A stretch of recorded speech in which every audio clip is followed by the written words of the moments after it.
Mucha gente cree que los archivos RAW no son comprimidos, pero déjame decirte que están completamente erróneos esos conceptos, ya que sí que existe el RAW sin comprimir, pero también existe el RAW comprimido. Por lo tanto, en este vídeo voy a resolver todas esas dudas que puedas tener acerca de este tipo de archivo. Así que vamos por ello. Por si no me conocías, yo soy Carlos y esto es Sí Audiovisual, tu productora de fotografía y vídeo. Y como ya he dicho al principio, mucha gente cree que el RAW es un archivo sin comprimir, pero realmente no es así, porque también existen archivos RAW comprimidos, como por ejemplo podemos comprobarlo de forma muy sencilla cuando estamos grabando con una Blackmagic. Sí, son cámaras ya prácticamente de cine de entrada o de cine y podemos tener tanto RAW sin comprimir como RAW comprimido. Y sí, si te lo estás preguntando, hay RAW comprimido y sin comprimir tanto en vídeo como en fotografía. Pero ahora quizás te estás preguntando, ¿no es lo mismo un archivo RAW que un códec como el H.264, H.265, ProRes RAW, etcétera? Pues no, déjame decirte que no es así exactamente, ya que un archivo RAW significa que puede ser comprimido o sin comprimir, ya que lo que hace el sensor de nuestra cámara, tanto en fotografía como vídeo, es recoger la imagen, pero no tal cual como nosotros la conocemos, sino en este caso trabaja con ceros y unos, ya que lo único que sabe son voltajes. Por lo que en realidad esta imagen que tú estás viendo no es tal cual como sale o como captura el sensor, ya que necesita ser interpretada para que podamos ver estos colores, ya que en cada píxel tenemos varios canales como el rojo, verde y azul, y en este caso cada uno pues va a tener un valor de voltaje diferente. Por lo que cuando el sensor lee esta información de ceros y unos, lo que nosotros tenemos que hacer, ya sea en cámara o en edición, interpolar esta imagen para verla como nosotros realmente la conocemos, y eso se llama interpolación cromática. Por cierto, tienes que saber que nosotros somos una productora, por lo tanto puedes contratar nuestros servicios de fotografía y vídeo si así te interesa.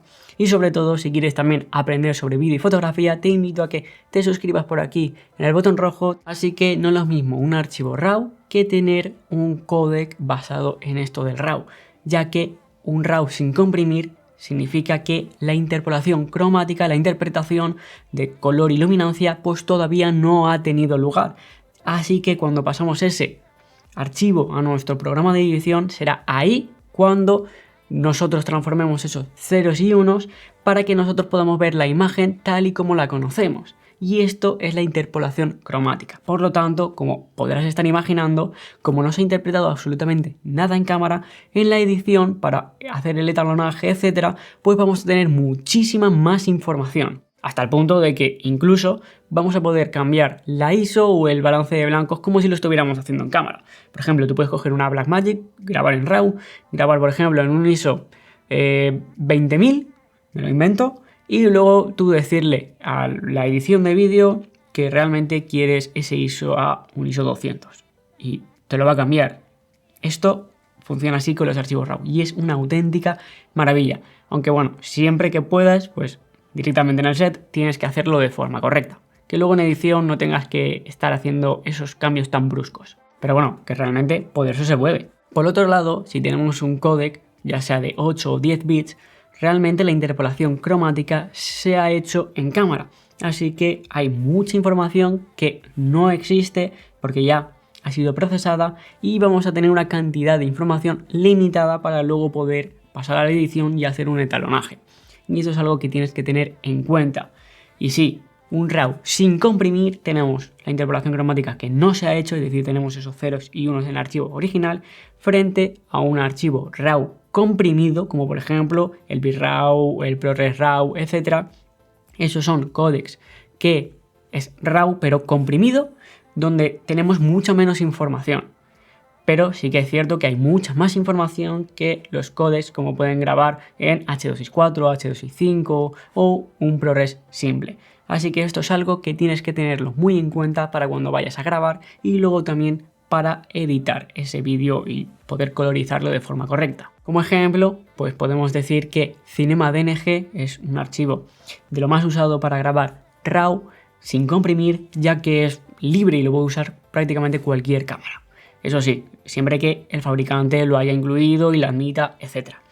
Mientras que, por ejemplo, si nos estamos refiriendo a VRAW, ProRes RAW o incluso el R3 RAW de las cámaras RED, pues en este caso tenemos un RAW pero comprimido.